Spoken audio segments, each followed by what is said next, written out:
곱던 단풍이 낙엽으로 지는 계절, 숲길을 걸으면 낙엽의 향이 얼마나 좋은지요. 그 숲길이 없다면 우리는 얼마나 삭막해질까요? 나아가서 지구 환경에는 과연 어떤 변화가 일어나게 될까요? CPBC 라디오 기후특집 낭독, 공동의 집에 무슨 일이 벌어지고 있습니까?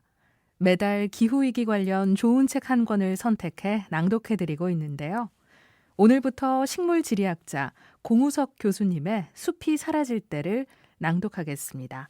이 시간을 통해서 기후위기에 대한 작지만 소중한 실천들이 이어지길 바라봅니다. 네, 경희대학교 지리학과 공우석 교수님 모셨습니다. 교수님 안녕하세요. 네, 반갑습니다. 네, 반갑습니다.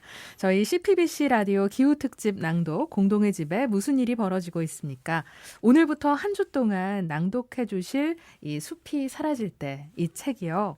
어떤 마음으로 집필하신 건지 궁금합니다.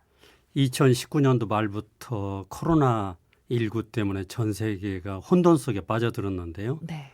그 이전에도 기후위기라는 문제들이 있었고 뭐 코로나도 있었고 플라스틱 얘기도 있었고 여러 가지가 있었는데 사람들이 내가 피해자가 될 수 있다고 생각하니까 코로나에 대해서 민감하게 반응을 했거든요. 네. 그런데 정작 제일 중요한 것은 우리 주변에 있는 생명체들이 사라지면은 그걸 누가 어떻게 대치를 할 건가에 대한 그런 생각들이 아마 사회 전반적으로 좀 부족해서 이제 숲에서 생명의 중요성, 가치 이런 얘기를 해보고 싶어서 이 책을 쓰게 됐습니다. 네, 그렇군요.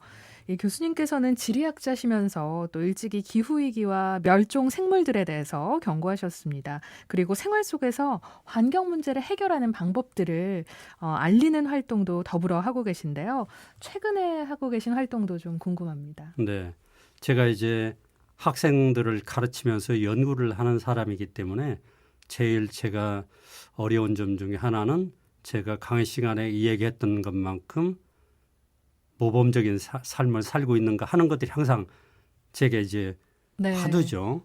그래서 가능하면은 제가 할 수 있는 범위 내에서 그런 것들을 실천하고 지켜야 되겠다. 그래야만 자신감 있게 학생들한테도 얘기를 할 수가 있고 그래서 뭐 여러 가지 것들을 오래전부터 얘기를 실천을 했는데 실은 그런 얘기를 좀 드러내놓고 얘기하기가 좀 불편했어요. 네. 왜냐하면 듣는 사람들이 그런 것들을 부담스러워하고 불편해하니까. 그런데 이제 몇 년 전부터는 제가 생활 속에서 하고 있는 예를 들어서 제가 출퇴근을 승용차로 하지 않고 대중교통으로 하게 된 게 거의 한 20년 됐거든요. 뭐 그런 얘기. 그리고 커피를 마시지 않기 시작한 지 30년 됐는데 커피 안 마시는 얘기, 몇 년 전부터 고기를 먹지 않는 거 등등등등 그런 얘기를 하는데 주변에서 좀 부담스러워 하시죠. 그런 얘기를 들으면. 그래도 모르는 것보다는 아는 게 더 좋기 때문에 그런 얘기를 이제는 적극적으로 얘기를 하는 게 좋다는 생각을 했고 그러면서 이제 듣는 분들 혹은 책을 읽는 분들 중에서 아, 이런 것들이 이렇게 연결되어 있네. 세상에 연결고리가 이렇네. 내가 하는 작은 행동이 세상에 너무나 많은 부담을 주고 있구나 하는 것들을 느끼는 분들이 이제 공감을 해 주니까 네. 저도 이제 용기가 더 나서 많은 얘기를 더 지금 하고 있습니다. 네, 이렇게 생활 속에서 손쉽게 할 수 있는 실천들을 통해서 우리가 사는 이 지구를 살릴 수 있는 방법이 많다는 걸 또 이번 책의 낭독을 통해서 많은 분들이 느끼실 것 같습니다. 네, 그랬으면 좋겠습니다. 네, 오늘 첫 낭독인데요. 오늘 낭독해 주실 부분에서 특별히 강조하고 싶으신 것이 있을까요?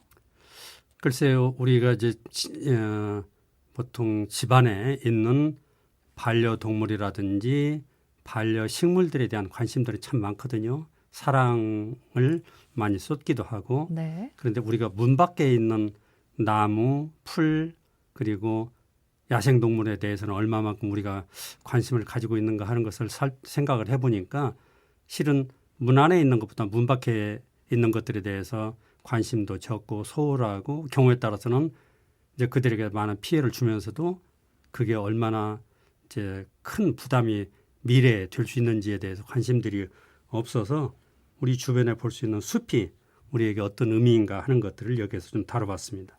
네. 오늘 숲이 사라질 때 제1장 중 숲은 우리에게 무엇일까 주요 부분을 저자 공우석 교수님의 낭독으로 듣겠습니다. 숲은 숲풀의 준말로 나무들이 무성하게 들어찬 곳을 말합니다. 풀과 나무들이 모여 많은 생명이 사는 곳이 숲입니다.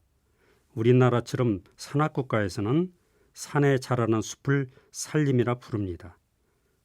우리나라 국토 면적의 63%인 633만 헥타르의 나무들이 자라고 있습니다. 경제협력개발기구 OECD 국가들 가운데 국토에서 산림이 차지하는 비율이 핀란드, 일본, 스웨덴에 이어 네 번째로 숲이 많은 편입니다. 다만 숲의 면적이 넓더라도 아직은 나무들의 나이들이 어려서 쓸모있는 제목이 되려면 많은 시간을 기다려야 합니다. 산림청이 발표한 우리나라 산림의 가치는 221조 원으로 국민 한 사람에게 해마다 428만 원 정도의 공익적인 혜택을 줍니다. 이는 2018년 기준 국내 총생산 GDP의 12%에 이릅니다. 숲의 공익적 가치 중 가장 큰 것은 온실기체의 흡수와 저장, 산림 경관의 채공, 토사 유출 방지, 산림 휴양이랍니다. 숲에 있어서 좋은 점이 더 있습니다. 숲은 우리에게 깨끗한 물을 공급하고 산소를 내보내며 생물 다양성을 보존합니다. 이 밖에도 공기를 맑게 해주고 우리 몸을 건강하게 해주는 치유의 기능도 있고 도심의 온도가 높아지는 열섬을 줄여주고 미세먼지를 흡수하는 등 헤아리기 어렵습니다. 쉼터 제공, 소음 차단, 방풍 등의 환경적인 가치와 문화예술 및 교육적인 가치도 숲이 우리에게 주는 선물입니다. 숲이 사라진다면 인류는 자연이 주는 혜택을 받을 수 없고 그만큼 우리의 삶은 고달플 테지요. 그래서 숲은 단지 나무들이 울창한 곳이 아니라 인류가 지금까지 살아오고 앞으로 살아야 할 자원의 곳간입니다. 왜 숲에 머물면 마음과 몸이 상쾌해질까요? 우리의 정신과 육체는 숲과 조화롭게 교류하던 원시시대 생활에 맞도록 설계되어 있습니다. 그래서 우리는 본능적으로 숲을 좋아합니다. 에드워드 윌슨 하버드 대학 생물학 교수는 이를 바이오필리아라고 했습니다. 녹색 갈증이라 부르는 이 말은 자연을 좋아하고 자연 속에 생활하고 싶은 생명체의 당연한 본능이라 의미를 가지고 있습니다. 반면 도시 생활은 편리하기는 하지만 우리에게 육체적 심리적 부담을 줍니다. 미국의 임상 심리학자 크레이그 브로그는 현대인들이 겪는 스트레스는 사람이 근본적으로 도시 생활에 맞지 않아 생기는 갈등에서 비롯된다고 보았으며 이를 테크노 스트레스라고 불렀습니다. 전염병도 숲과 관련이 있습니다. 전염병은 우리의 생활과 사회를 바꾸고 문명을 멸망시키기도 했습니다. 인간이 동물의 서식지를 파괴하고 밀렵하고 간섭하면서 새로운 질병들이 나타났고 이는 인간에게도 영향을 미칩니다. UN 생물다양성위원회 조사에 따르면 야생동물들은 우리가 모르는 170여만 개의 바이러스를 가지고 있다고 합니다. 숲을 보존해 동물들의 서식지를 보장하고 동물들을 사냥하지 않으며 야생동물들과 일정한 거리를 두고 서로 공생하려는 지혜가 절실한 지금입니다. 그래서 저는 늘 우리 모두 지구와 공생하는 사람인 호모 심바이오시스가 되어야 된다고 강조합니다.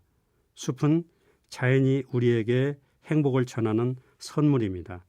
현대사회의 고민이 숲에 고스란히 담겨 있으며 그에 대한 답 역시 숲에 있다고 해도 과언이 아닙니다. 우리의 지구를 위한 기도. 전능하신 하느님, 하느님께서는 온 세계에 계시며 가장 작은 피조물 안에 계시나이다. 하느님께서 존재하는 모든 것을 온유로 감싸 안으시며 저희에게 사랑의 힘을 부어주시어 저희가 생명과 아름다움을 보살피게 하소서. 또한 저희가 평화로 넘쳐 한 형제자매로 살아가며 그 누구에게도 해를 끼치지 않게 하소서. 오 가난한 이들의 하느님, 저희를 도와주시어 저희가 하느님 보시기에 참으로 소중한 이들, 이 지구에 버림받고 잊힌 이들을 구하게 하소서. 저희 삶을 치유해 주시어 저희가 이 세상을 훼손하지 않고 보호하게 하시며 오염과 파괴가 아닌 아름다움의 씨앗을 뿌리게 하소서. 가난한 이들과 지구를 희생시키면서 이득만을 추구하는 이들의 마음을 움직여 주소서. 저희가 하느님의 영원한 빛으로 나아가는 여정에서 모든 것의 가치를 발견하고 경외로 가득 차 바라보며 모든 피조물과 깊은 일치를 이루고 있음을 깨닫도록 저희를 가르쳐 주소서. 하느님, 날마다 저희와 함께 해주시니 감사하나이다. 비오니 정의와 사랑과 평화를 위한 투쟁에서 저희에게 힘을 주소서.